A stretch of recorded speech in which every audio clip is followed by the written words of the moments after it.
नमस्कार सभी को। मैं डॉक्टर श्री फूल मीना से आचार्य इतिहास विभाग पंडित नवल किशोर शर्मा राजकीय स्नातकोत्तर महाविद्यालय दौसा। पिछले वीडियो में हमने जो अध्ययन किया वो था मध्यकालीन अर्थव्यवस्था के अंतर्गत उद्योग धंधे, जिनमें वस्त्र उद्योग और धातु उद्योग के बारे में महत्वपूर्ण जानकारी पिछले वीडियो में प्रदान की गई थी। आज जो ये वीडियो में हम अध्ययन करेंगे वो है कागज उद्योग। मध्यकालीन इतिहास के काल में कागज के प्रयोग का महत्वपूर्ण उल्लेख मिलता है, तथापि यह उद्योग इतना सुविकसित नहीं था। फिर भी अमीर खुसरो ने कोरे तथा रेशम की भांति समी तथा सीरियन कागज के दिल्ली में बनाए जाने का उल्लेख किया है। चीनी यात्री माहुआन, जिसने सुल्तान गयासुद्दीन आजम शाह के राज्यकाल में बंगाल का भ्रमण किया था, ने वृक्ष की छाल से श्वेत चमकीले कागज के उत्पादन का उल्लेख किया है। बहुसंख्यक हस्तलेखों से भी हमें कागज की उपलब्धता के प्रमाण मिलते हैं कि उस समय कागज बनने के कारखाने थे। इसके मुख्य उद्योग जो थे कागज के, वो पटना, दिल्ली, राजगीर, शहजादपुर तथा सियालकोट में महत्वपूर्ण रूप से माने जाते हैं। सियालकोट में भी मानसिंगी खरपुरी कागज़ों के लिए प्रसिद्ध था। मानसिंगी कागज़ को इसकी रेशमी बनावट, श्वेत रंग तथा टिकाऊ होने से बहुत पसंद किया जाता था। लाहौर तथा आगरा में स्थापित शाही कारखानों में भी कागज़ का उत्पादन उस समय किया जाता था, परंतु जो सर्वोत्तम कागज़ बनता था वो कश्मीर से उपलब्ध होता था। हमें विभिन्न प्रकार के कागज़ विभिन्न प्रयोजनों के लिए प्रयोग में लिए जाते थे। जैसे शोभायुक्त कागज़ का उपयोग शाही फरमानों के लिए होता था। टिकाऊ प्रकार के जो कागज़ है उसका प्रयोग व्यापारियों तथा दलालों के लेखा के निर्मित तथा बुद्धिजीवियों द्वारा किया जाता था। और जिल्दसाजी का जो कार्य किया जाता था उसके लिए मोटे तथा मजबूत कागज़ को प्रयोग में लिया जाता था। सामान्यतः प्रांत तथा बड़े नगरों के बाहर कागज़ बनाने के छोटे गांव होते थे, जिसे हम कागजी मोहल्ला अथवा कागजीपुर कहते थे। फर्रुखाबाद में तो अभी भी कागजी बाजार नाम की एक गली स्थित है। कागज़ उद्योग के बाद जो महत्वपूर्ण उद्योग था वो था चमड़ा उद्योग। मध्यकालीन भारत में चमड़े के विभिन्न प्रकार के सामान की विशेषतः घोड़ों के लिए काठी तथा लगाम, तलवार के लिए म्यान, जूते, पानी की मशक आदि की अत्यधिक मांगें थी।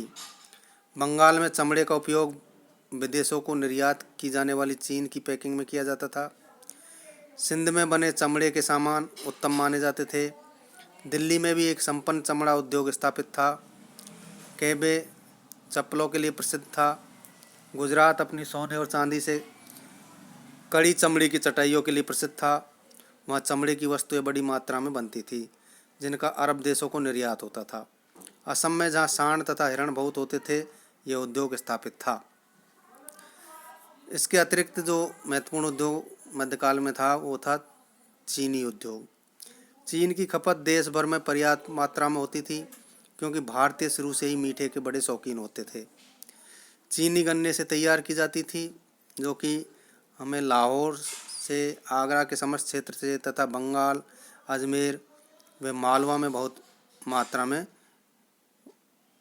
गन्ना जो है वो उपजाया जाता था। उत्तम प्रकार की चीनी लाहौर, दिल्ली, बियाना, कालपी तथा आगरा में बनाई जाती थी। पटना में भी चीनी बहुत बनती थी, जो बंगाल में निर्यात की जाती थी।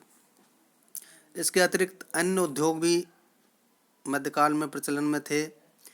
जैसे मध्यकाल से ही भारत में मिट्टी के बर्तन बनाए जाते रहे हैं। विशेष रूप से चमकीले चित्रित बर्तन उत्तम प्रकार के बनाए जाते थे। मध्यकाल में यह उद्योग काफ़ी विकसित था। बरहानपुर, वेल्लोर, कुंभकोणम तथा महरई चमकीले बर्तनों के लिए प्रसिद्ध थे। मिट्टी के बर्तनों पर चमकीले, कलात्मक तथा शोभायुक्त डिजाइन बनाए जाते थे। दिल्ली, लखनऊ और कश्मीर इस उद्योग के प्रमुख केंद्र थे। वैसे ये उद्योग देश भर में व्याप्त था। मिट्टी की मूर्तियाँ एवं खिलौने बनाने का उद्योग प्राचीन काल से ही समृद्ध था, परंतु आलुच काल में इस उद्योग को क्षति उठानी पड़ी। इसका मुख्य कारण मुसलमानों पर धार्मिक प्रतिबंध लगाना था, जिसके अनुसार उन पर आदमी तथा जानवरों के चित्र बनाने पर रोक लगाना था। इससे कला जीवन शून्य अलंकरण मात्र रह गई। बहरहाल बच्चों के खिलौने ज्यों के त्यों बनते रहे। मध्यकाल में विभिन्न कृषि उत्पादों जैसे नारियल, गिंगली, तिल तथा अरंडी के बीज से तेल निकालने का उद्योग भी विकसित था।